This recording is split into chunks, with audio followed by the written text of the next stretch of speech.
बिस्मिल्लाहिर्रहमानिर्रहीम, अस्सलाम वालेकुम। प्रोग्राम टॉप स्टोरी के साथ मैं हूं इस प्रोग्राम की मेज़बान सिद्रा मुनीर। इकबाल कहते हैं कि खुदी को कर बुलंद इतना कि हर तकदीर से पहले खुदा बंदे से खुद पूछे, बता तेरी रज़ा क्या है।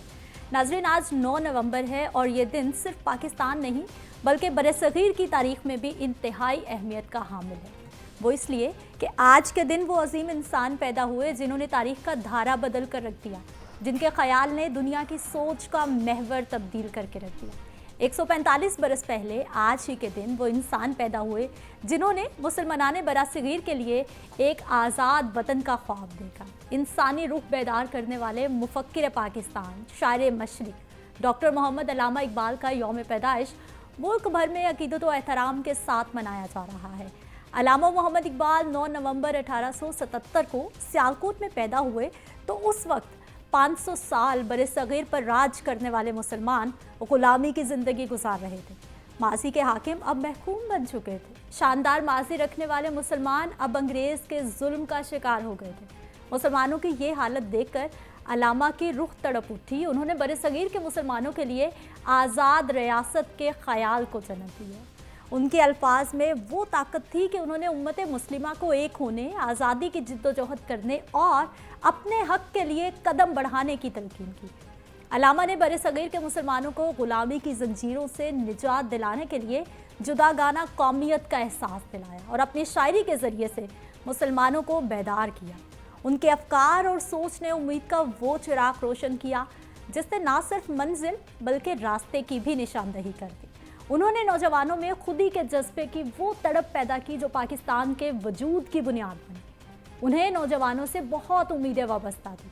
अल्लामा ने नौजवानों को शाहीन कहा और उसका इजहार अपने शेर में इतने खूबसूरत अंदाज में किया। कहते हैं, ना तो ज़मीं के लिए है ना आसमां के लिए, जहाँ है तेरे लिए तू नहीं जहाँ के लिए। मुफ़क्किर पाकिस्तान अल्लामा मोहम्मद इकबाल की ज़िंदगी इस कदर ज़ख़ीज़ है कि एक एक पहलू पर किताबें लिखी जा सकती हैं और लिखी जा भी चुकी हैं। दुनिया भर की यूनिवर्सिटीज़ में उनकी ज़िंदगी पर थीसिस लिखे जा चुके हैं। अल्लामा की सोच, शाहीन की खसूसियात, खुदी के फ़लसफ़े, मुफ़क्किर पाकिस्तान की ज़िंदगी और उनके नज़रियात से आज के प्रोग्राम में हम भी कुछ सीखने की कोशिश करेंगे। अल्लामा इकबाल ने अजीम शायरी, तफ़क्कुर पाकिस्तान, शाहीन के तसव्वुर और खुदी के फ़लसफ़े के ज़रिए फ़िरक़ा वारियत को ख़त्म करने का भी दर्स दिया। ना सिर्फ ये तमाम पहलू जो हैं वो उनको बहुत मुनफरिद बनाते हैं बल्कि उन्होंने जो शायरी की है, जो बच्चों के लिए बहुत खूबसूरत नज़में लिखी हैं, जो आज तक हम अपने बच्चों को भी पढ़ा रहे हैं और अपने सिलेबस पे हमने भी पढ़ी हैं, वो यकीनी तौर पर किसी भी तौर पर किसी शाहकार से कम नहीं है। प्रोग्राम का आगाज़ करेंगे और प्रोग्राम के आगाज़ में हमारे साथ बहुत ही ख़ास मेहमान मौजूद हैं जिनसे ना सिर्फ हम अल्लामा की सोच की बात करेंगे, खुदी के फ़लसफ़े की बात करेंगे, नौजवानों की बात करेंगे, क्योंकि नौजवानों की बात करना बहुत ज़रूरी है। पाकिस्तान उन खुशकिस्मत ममालिक में शुमार होता है पाकिस्तान का जहाँ पर नौजवानों की तादाद सबसे ज़्यादा है। लेकिन इस वक्त नौजवान किस ट्रैक पर हैं? उसी ट्रैक पर हैं जिस पर अल्लामा उनको देखना चाहते थे या फिर किसी आस पास जो है वो भटक रहे हैं? ये तमाम बातें होंगी हमारे मेहमानों के साथ। मेहमानों का तारुफ आपसे करवा देते हैं जी। हमारे साथ मौजूद है डॉक्टर खालिद मोहम्मद संजुरानी साहब हैं जो कि साबिक चेयरमैन हैं शोबा उर्दू डिपार्टमेंट के government college university. Sir, program में आपको खुश आमदीद कहते हैं, बहुत शुक्रिया आपके वक्त का। और इसके साथ साथ हमारे साथ डॉक्टर नईम बज़मी साहब मौजूद हैं जो कि लेक्चरर हैं उर्दू डिपार्टमेंट के, पंजाब यूनिवर्सिटी से इनका ताल्लुक़ है। सर, प्रोग्राम में आपको भी खुश आमदीद कहते हैं। सर, नौजवानों की मैंने बहुत बात की और अगर मैं गलत नहीं हूँ तो अल्लामा ने भी नौजवानों की ज़िंदगी, उनकी शाहीन के साथ उनको जो है वो तशबीह दी है। क्या ऐसी शाहीन में खुसूसियात अल्लामा देखते थे जो उनको नौजवान के साथ तशबीह देते थे? जी, ज़ाहिर है कि उनकी फ़िक्र का, उनकी सोच का एक बहुत बुनियादी जो महवर हैं वो इस उम्मत के नौजवान जी रहे। ख़ास तौर पे अगर अलामती सतह पे आप देखें तो जावेद के नाम जितनी भी नज़में हैं वो यही कहते थे कि जावेद से मुराद इस मुल्क व मिल्लत का यानी हर नौजवान है। सही। दूसरा, बहुत सारी ऐसी नज़में हैं जैसे ख़िताब ब जवानान इस्लाम, वो एक नज़म है। اور جیسے میں نے عرض کیا کہ جاوید کے نام سے جتنی بھی نظمیں انہوں نے کہیں اور ناموں سے ہٹ کر بھی ان کے جو بہت سارے اشعار ہیں وہ بھی، تو وہ ایک ہی دھارا یہی متعین کرتے ہیں کہ علامہ اقبال جس دنیا کو فتح کرنے کا خواب دیکھتے تھے وہ آسمانوں سے پرے جانے کی بات کرتے تھے، ستاروں سے آگے ایک جہان ہے اس کی بات کرتے تھے۔ کیا بات ہے! تو وہ ستاروں سے آگے جو کہکشائیں ہیں جن کی فتح کے لیے وہ خواب دیکھتے تھے، تو اس خواب کی تعبیر نوجوان ہی کے ہاتھوں میں تھی جو وہ ہمیشہ اس حوالے سے بات کیا کرتے تھے۔ سو لہٰذا ہمارا اس وقت جیسے آپ نے کہا کہ یہ اتفاق ہے کہ ہماری قوم میں اس وقت اور ہمارے ملک میں ایک بڑی جو آبادی ہے وہ نوجوانوں پر مشتمل ہے، بالکل، اور اگر یہ قیمتی متاع اس سوچ پر یا اس ڈھب پر نہ چل پائی جس کا خواب حضرت علامہ نے جو ہے دیکھا تھا، تو میں سمجھتا ہوں کہ یہ ایک بہت بڑی محرومی ہوگی، اور اس کی ایک شاید بہت بنیادی وجہ جو آج بھی ہم بات کرتے رہے ایک جگہ پہ، وہ یہ ہے کہ ہمیں کبھی بھی علامہ اقبال کی فکر کو یا ان کی شخصیت کو رسم نہیں بنانے چاہیے۔ ایک جو ہم سے ظلم ہوا ہے یا ایک جو ظلم ہم کرتے چلے جا رہے ہیں، ایک ایسا درد مند ہمارے اس خطے میں پیدا ہوا کہ جس کا کوئی ثانی پچھلے کئی سو سالوں میں مجھے تو خیر یہاں برِ صغیر کیا اسلامی دنیا کا دنیا میں نہیں ملتا، یعنی عالمی سطح پہ ایک بڑا نام جسے آپ رکھ سکتے ہیں وہ علامہ محمد اقبال ہے، لیکن ایک ایسی ہستی کہ جن کی ساری زندگی غیر رسمی انداز میں بسر ہوئی۔ ہم نے ظلم یہ تھوڑا سا کیا کہ ہم نے انہیں محض رسم بنا کے رکھ دیا، تو وہ قومیں، وہ نوجوان یا وہ معاشرے جو اپنے مشاہیر کو محض رسم ہی سمجھ لیں، تو پھر وہاں یہ نقصان ہوتا ہے جس کا اندیشہ شاید ہمیں آج لاحق ہے۔ ڈاکٹر صاحب آپ نے بہت ہی خوبصورت پوائنٹ اٹھا دیا، اور اگلا میرا سوال بھی یہی ہونے والا تھا کہ کیا یوم پیدائش اسی طرح سے منایا جانا چاہیے جس طرح سے ہم مناتے ہیں کہ ہر سال 9 نومبر کو ہم چھٹی مناتے ہیں گھروں میں، اور ہمارے بچوں کو بھی نہیں پتا ہوتا کہ چھٹی کس چیز کی منائی جا رہی ہے؟ سر جی وہ تو اس میں بہت بنیادی حوالہ یہی ہے کہ ہمیں ان کو پڑھنا چاہیے، ایک بہت بنیادی بات ہے، ان کی فکر سے روشناس ہونا چاہیے۔ ایک عجیب اتفاق یہ ہے کہ ہمارے اسکولوں میں، ہمارے تعلیمی اداروں میں، ان جگہوں پہ جب تک بچہ پڑھ رہا ہوتا ہے انیشل سٹیج پہ، تو وہ سمجھتا ہے کہ شاید یہ مجھ پر فرض ہے پڑھنا یا ایک رسم ہے پڑھنا، تو وہ تھوڑا سا اس سے دور ہونا چاہیے جس چیز کی طرف میں ہمیشہ زور دیتا چلا آیا ہوں۔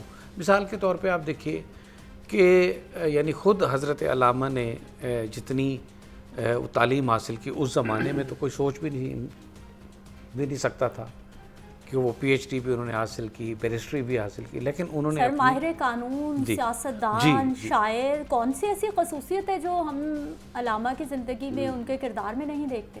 ہاں، لیکن آپ دیکھیے کہ اس کے باوجود انہوں نے کبھی ان چیزوں، وہ رسمیت سے پرے رہے۔ ان کا ایک بڑا یعنی بامانی ایک مصرع ہے جو میں سمجھتا ہوں کہ ہم پر بھی اور اس عہد پر بھی پورا اترتا ہے، وہ یہ ہے کہ رہ گئی رسم ازاں روح بلالی نہ رہی۔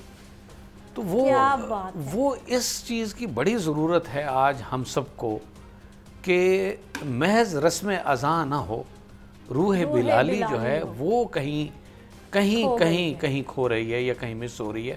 ہمیں سر جوڑ کے بیٹھنے کی ضرورت ہے کہ ہم کس طرح سے اپنے نوجوانوں کو یا اپنے آپ کو ہم ان رسومات سے باہر نکال سکتے ہیں۔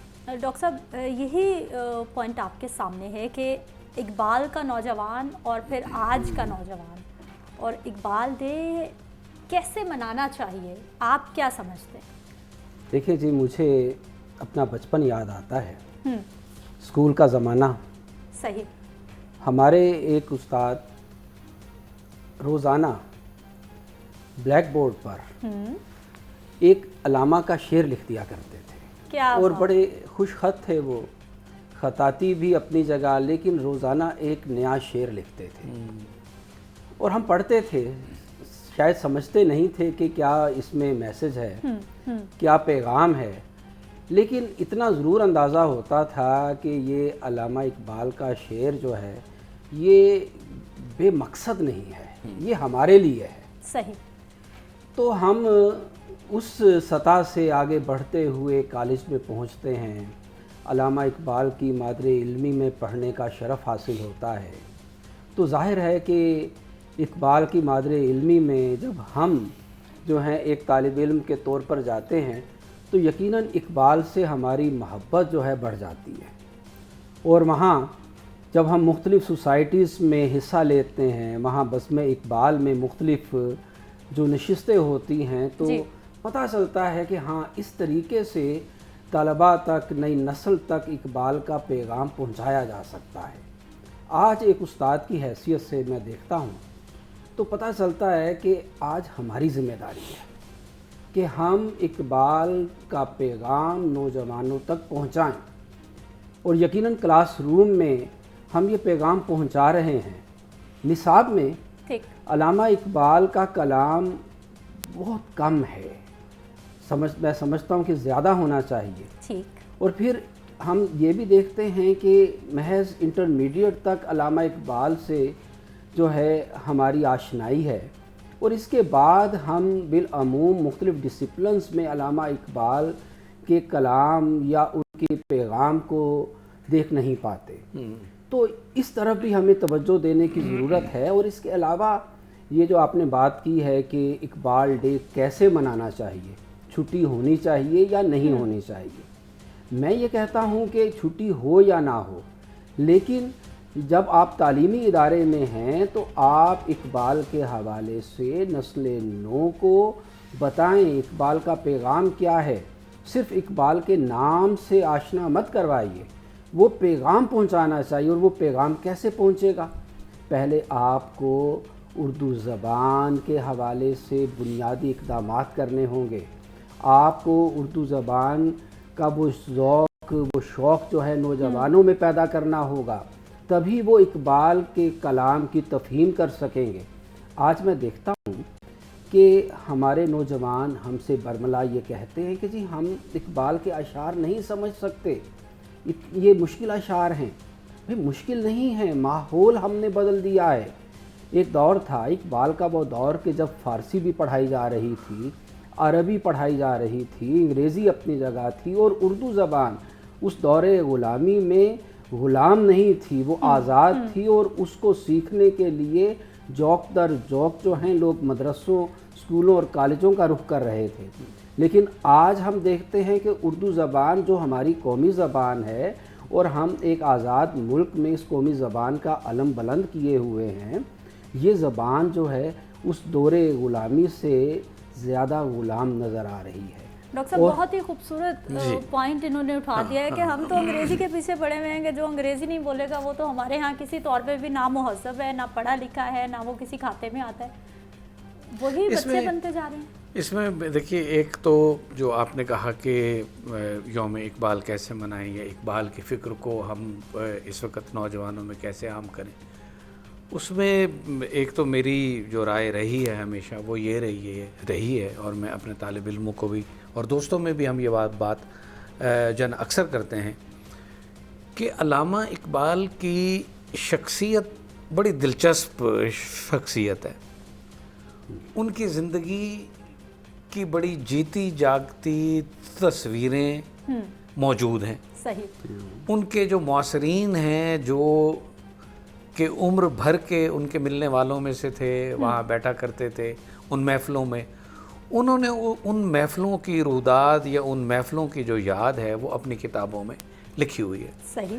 और अल्लामा इकबाल की बड़ी ज़िंदा और तस्वीरें, जीती जागती और तस्वीरें उन मज़ामीन में या उन तसानीफ़ में जिनमें सूफ़ी ग़ुलाम मुस्तफ़ा तबस्सुम शामिल हैं, जिनमें मौलाना अब्दुल मजीद सालिक शामिल हैं, जिनमें अब्दुल्ला चौताई जो अब्दुर्रहमान चौताई के भाई वो शामिल हैं, फिर उसके अलावा प्रोफेसर हमीद अहमद ख़ान साहब हैं वो शामिल हैं, جو جرمن خاتون آخری 1.5-2 سال ان کے ہاں رہیں، انہوں نے بھی لکھا ایک انگریزی میں کتاب ہے اقبال ایز آئی نو ہم یا ایز آئی سی ہم. تو یہ ایک لمبی فہرست ہے ان تصانیف کی کہ جن کتابوں میں علامہ اقبال کی شخصیت بہت لائیونیس کے ساتھ ہمیں ملتی ہے. سو ابھی ان کی فلسفی یا ان کے فکر یا ان کی جو گہرائی ہے اس کی طرف تو بچوں کو فوری طور پر بے شک راغب نہ کریں، لیکن کم از کم ان کی سب سے پہلے یہ ہوتا ہے کہ جو قوم کے مشاہیر ہوتے ہیں ان سے ایک گنا تعلق نوجوان کو محسوس کرنا چاہیے. جب تک وہ تعلق اور وہ بانڈنگ جسے آپ انگریزی میں کہتے ہیں، جب تک وہ تعلق خاطر پیدا نہیں ہوگا، جب تک ایک دل کا رشتہ محسوس نہیں ہوگا، جب تک ہم ان سے قرب محسوس نہیں کریں گے، تو اس وقت تک شاید ہم اس طرح سے پڑھ بھی نہ سکیں اور اس طرح سے وہ چیزیں ہم اپنے اندر اتار بھی نہ سکیں.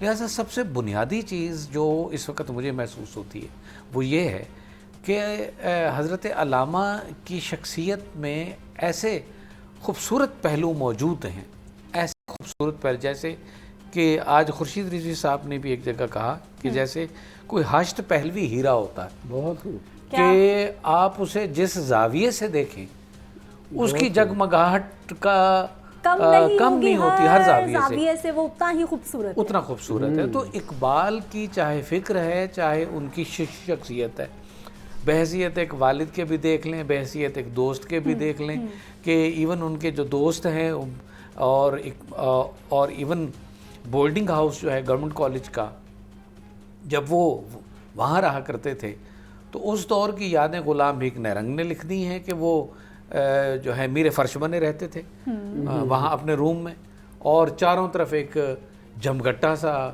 نوجوانوں کا ہوتا تھا، وہ وہاں بیٹھے رہتے تھے وہاں پہ، اور جملہ بڑا اچھا کستے تھے. اور اسی طرح سے وہ جملے موجود ہیں ان یادوں میں. اچھا، ان کو جب ہم پڑھتے ہیں تو ہمیں اندازہ ہوتا ہے کہ بطور ایک فلسفی کے، بطور ایک سیاستدان کے، بطور ایک سوشل سائنٹسٹ کے، بطور ایک شاعر کے اپنی جگہ، لیکن بطور ایک شخصیت کے بھی وہ غیر معمولی پہلو رکھتے تھے، اس ہیرے کی طرح ہشت پہلوی کہ جس سے روشنی پھوٹتی ہوں. تو میں سمجھتا ہوں کہ اس وقت بہت بنیادی بات یہ ہے کہ ہمیں اپنے مشاہیر سے ایک ذاتی جو قرب اور جو رشتہ ہے وہ استوار کرنے کی ضرورت پہلے ہے، فکر اس کے بعد ہے. سو لہٰذا علامہ اقبال کے نزدیک ہونے کے لیے ایک ایسی ہستی جس کی پوری زندگی میں سمجھتا ہوں وہ غیر رسمی انداز میں گزری. کیا بات، یعنی وہ وہی جو میں بات عرض کر رہا تھا، میں تو کبھی کبھی اس واقعے جو مجھ سے میں اس کو بیان نہیں کر پاتا یا پڑھ نہیں پاتا کہ جب ان کی آخری جو شام ہے یا آخری رات ہے اس کی تفصیلات موجود ہیں. تو اس میں وہاں علی بخش نے بھی کہا کہ رات کو جب ان کی آنکھ کھلی تکلیف سے، تو انہوں نے اپنے دل کی طرف ہاتھ رکھ کے کہا کہ یا اللہ مجھے یہاں درد ہو رہا. اب مجھے محسوس ہوتا ہے کہ یہ جملہ اس لمحے کہنا بالکل ایسے ہے جیسے کہ کوئی بچہ اپنی ماں سے کہتا ہے. کیا بات ہے. تو وہ جو ایک رشتہ ان کا ایک بڑی حقیقت کے ساتھ. اچھا، ایسے چھوٹے چھوٹے جیسچرز ان کی زندگی میں بہت ہیں. اب اتفاق ہے کہ مجھے اللہ نے موقع دیا کہ میں ہائیڈلبرگ گیا اور وہاں جرمنی میں اقبال کا جو اسٹے ہے اس پر میں نے کچھ کام کیا. تو وہاں پر ان کے ایک زمانہ طالب علمی کے دوست ہیں جن کا نام ہے ہنس ہاسو، جو کہ بیرن فون ویلتھائم ہے. ڈاکٹر صاحب معذرت، بریک کا وقت ہو گیا ہے، یہیں سے ہم گفتگو کا سلسلہ دوبارہ سے جوڑیں گے، لیکن واپس آئیں گے شارٹ بریک کے بعد.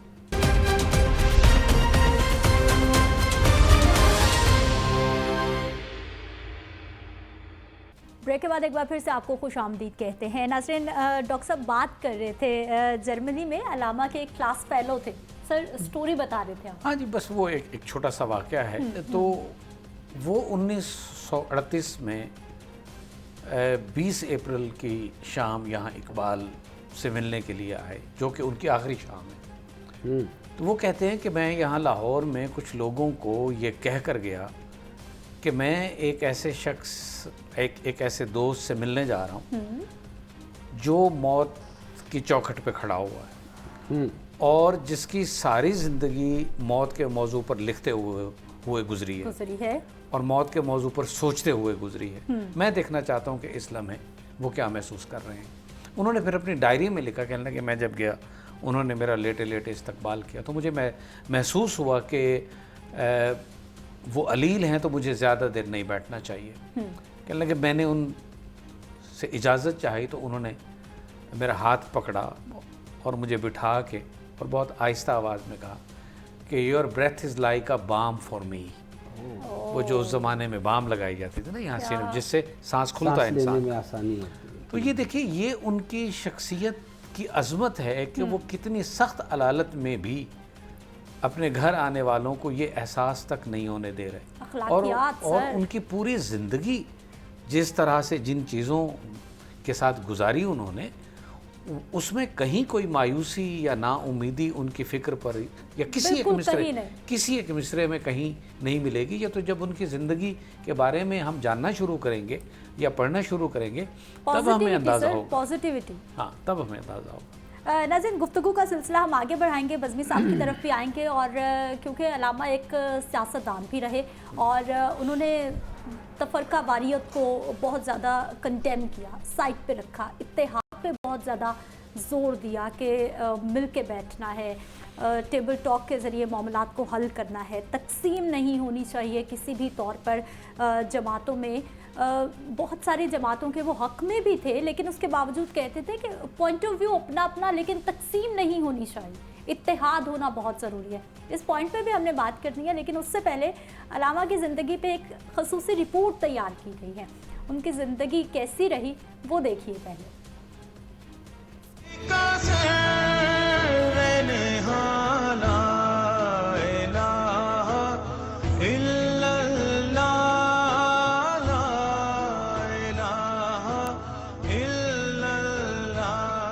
زندہ قومیں اپنے محسنوں کو ہمیشہ یاد رکھتی ہیں. آزادی وطن کے علمبردار مفکر پاکستان، شاعر اور فلسفی علامہ محمد اقبال 9 نومبر 1877 کو سیالکوٹ میں پیدا ہوئے.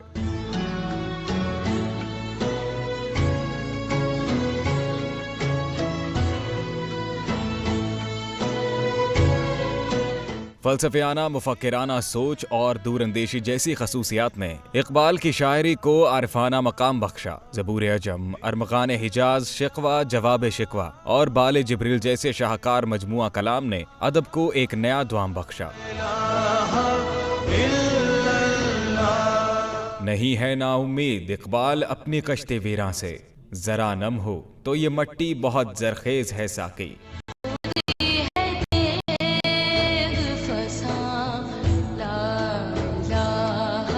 اقبال ایک طرف امت مرحوم کا نوحہ کہتے تو دوسری طرف نوجوانوں کو ستاروں پر کمند ڈالنے کی ترغیب دیتے. آپ نے برِ صغیر کے مسلمانوں کو خواب غفلت سے بیدار کر کے نئی منزلوں کا پتہ دیا.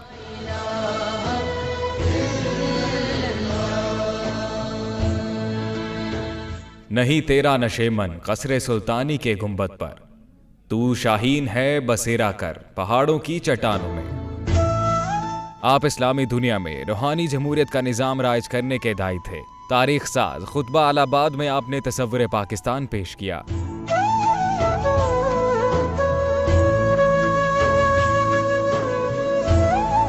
آپ کی تعلیمات اور قائد اعظم کی انتھک کوششوں سے پاکستان معرض وجود میں آیا.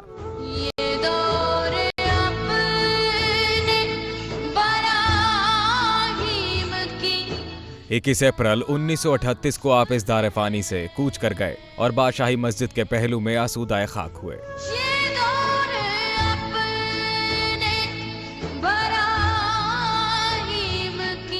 پاکستان کی نئی نسل آج بھی اقبال کے احترام آدمیت کی سوچ کو سراہتی ہے.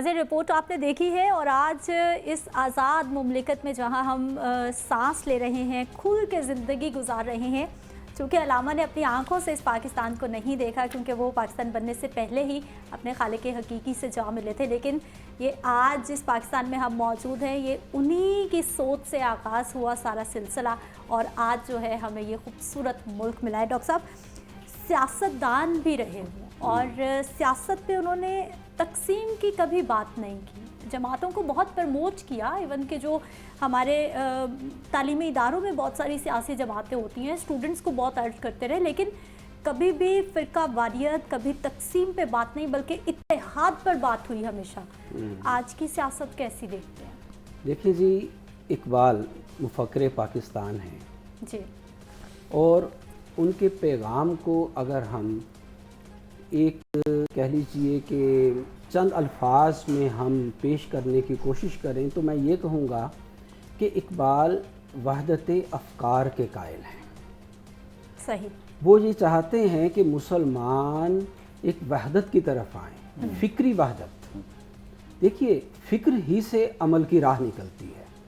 तो इकबाल ने सबसे पहले अफ़कार की वहदत के लिए उन्होंने तगोदो की। सही। और उनका कलाम आप देखिए, जहाँ वो फ़िरका वारियत की मज़म्मत करते हैं, वो क्या है कि भाई मुसलमान इस फ़िरका वारियत की दलदल से निकलें और एक प्लेटफार्म पे जमा हों। फिर आप देखिए कि वो ज़बान की बात करते हैं और उर्दू ज़बान की तरफ वो सबको खींच कर ला रहे हैं। ये क्या है? ये भी जो है वहदत की बात है। और आप फिर देखिए कि जब वो मुस्लिम लीग का हिस्सा बनते हैं तो वो कोशिश कर रहे हैं कि सब जो हैं वो मुस्लिम लीग की तरफ आ जाएं। हत्ता कि यूनियनिस्ट पार्टी के लीडर्स को भी वो इसी तरफ लाना चाहते हैं। तो यूँ इकबाल जो हैं सबसे पहले वहदत अफ़कार के लिए कोशिश करते नज़र आते हैं।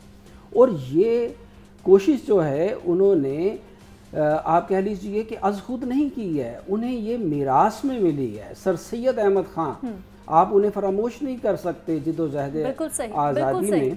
मैं ये कहूँगा कि अल्लामा इकबाल का एक हाथ अगर सर सैयद के हाथ में है तो दूसरा हाथ उनका कायद आज़म के हाथ में है और वो एक पुल का किरदार अदा कर रहे हैं। अगर बीच में अल्लामा इकबाल ना हो तो मैं समझता हूँ कि आज़ादी के इस ख्वाब की ताबीर हमें इस कदर जल्दी नहीं मिलनी थी। सही। आप देखें कि सर सैयद अहमद ख़ान ने उर्दू ज़बान की हिमायत की। क्या बात। ठीक है, 1900 में जब उर्दू के बराबर हिंदी ज़बान को ला बिठाया गया और मुसलमान सरापा एहतजाज बने, तो हम देखते हैं कि अल्लामा इकबाल भी उर्दू ज़बान ही की बात करते नज़र आते हैं। एक मौके पर जब पंजाब के जो आप कह रहे हैं कि मुसलमान हैं जो पंजाबी की बात कर रहे, तो अल्लामा इकबाल कौमी ज़बान उर्दू की बात करते हैं। ठीक है, और फिर आप देखिए कि यही मसला जो है मुस्लिम लीग की तश्कील का भी आप कहने सबब बनता है। सही।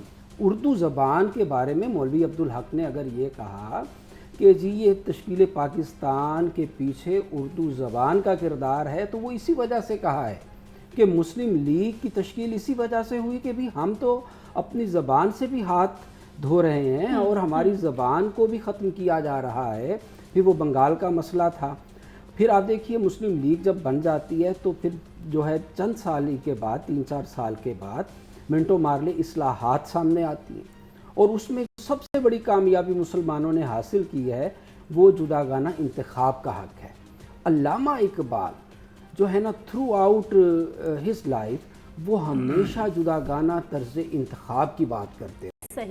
आप देखें 1927-28 में जब साइमन कमीशन आता है और फिर जो दिल्ली तजावीज़ पेश की जाती हैं, वहाँ कायद आज़म और दीगर जो रहनुमा हैं मुस्लिम लीग के, वो किसी वजह से मशरूत तौर पर वो इस जुदागाना तर्ज इंतखाब से दस्तबरदार होने के लिए तैयार हो जाते हैं। लेकिन अल्लामा इकबाल वहाँ भी डटे हुए हैं और वो कहते हैं कि इससे दस्तबरदार नहीं हुआ जा सकता। और फिर आप देखिए कि जो है दीगर हमारे कायद आज़म समेत दीगर जो रहनुमा हैं वो अल्लामा इकबाल के इस मौक़िफ़ से मुत्तफ़िक हो जाते हैं और फिर 35 के बाद जब जो है 1935 का एक्ट जो है 1937 में नाफिज हो जाता है और फिर जो कांग्रेस हुकूमत करती है, तो हम देखते हैं कि अल्लामा इकबाल कायदे आज़म को ख़त लिखते हैं, कायदे आज़म को बावर कराते हैं कि जनाब मुसलमानान हिंद के आप ही एक तरह से निजात दहिंदा हैं, आप लीडर हैं, आप आइए।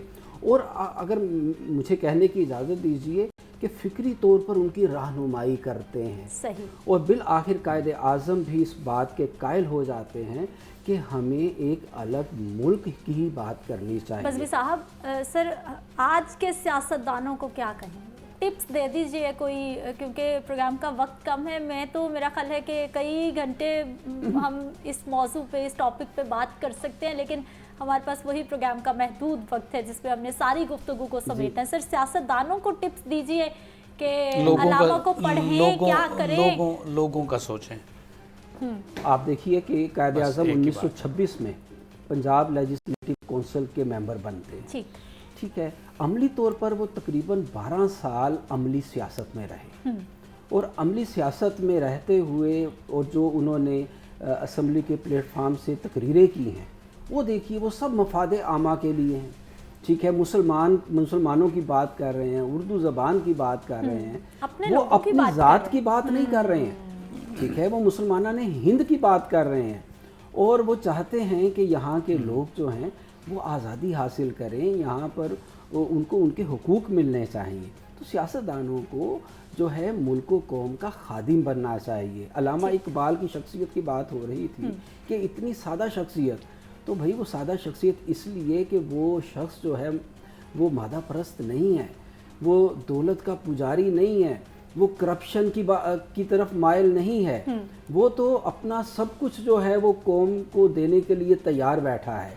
उसने अपनी हसीन सोचें जो हैं वो कौम को अता कर दी हैं और इस तरह से जो है अल्लामा इकबाल जो हैं, आप देखें कि अपना वक्त, अपनी ज़िंदगी वो कौम को दे रहे हैं। डॉक्टर साहब, हाँ, एक चीज़ मैं इसमें ज़रूर मैं एक चीज़ इसमें शामिल करना चाहूँगा कि एक तो ज़ाहिर अमली सियासत है जिसकी तरफ आपने अभी इशारा किया कि उनकी अमली सियासत का सबसे बड़ी देन ये थी कि गली मोहल्ले तक सियासी शऊर पहुँचाने में अल्लामा इकबाल का जो किरदार वो शायद उस ज़माने के किसी और लीडर का ना हो। ये सबसे बड़ा कंट्रीब्यूशन है। दूसरा, उनका जो नज़री एक मामला है वो आप देखिए उनकी शायरी में वो जो लिख रहे थे, इवन के जो आखिरी दौर की नज़म है इबलीस की मजलिस शूरा, उसमें आप देखिए कि इश्तराकी निज़ाम के बारे में, जमहूरी निज़ाम के बारे में, बिल्कुल, फिर मलूकियत के बारे में।